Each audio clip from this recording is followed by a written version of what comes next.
श्री यानी सावन गीत लेके आए हैं। कैसे लगेगा कमेंट बॉक्स में जरूर बताइएगा।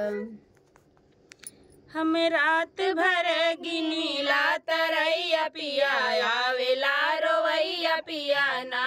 हम रात भर गिनीला तरैया पिया आवेला रोवैया पिया ना। कैले सोलहो सिंगार जो ही रहिया तोहार, कैले सोलहो सिंगार जो ही रहिया तोहार। जेन बैठी त आवेला रोवैया पिया आवेला रोवैया पिया ना। जे बैठी तब आवेला रोवैया पिया गिनीला तरैया पिया ना। हम रात भर गिनीला तरैया पिया आवेला रोवैया पिया ना। कैली सोलहो सिंगार जो ही रहिया तोहार, कैली सोलहो सिंगार जो ही रहिया तोहार। घोटे बैठी आवेला रोवैया पिया गिनीला तरैया पिया ना। घोटे बैठी आवेला रोवैया पिया गिनीला तरैया पिया ना। हम रात भर गिनीला तरैया पिया आवेला रोवैया पिया ना।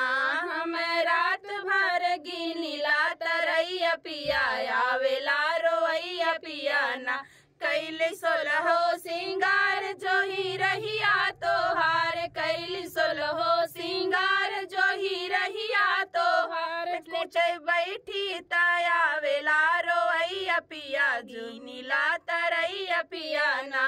कुटे बैठी आवेला रोवैया पिया गिनीला तरैया पिया ना। हम रात भर गिनीला तरैया पिया आवेला रोवैया पिया ना। कैली सोलहो सिंगार जो ही रहिया तोहार, कैली सोलहो सिंगार जो ही रहिया तोहार। हम लेट आवेला रोवैया पिया गिनीला तरैया पिया ना। हम लेट आवेला रोवैया पिया गिनीला तरैया पिया ना। हम रात भर गिनीला तरैया पिया आवेला रोवैया पिया ना।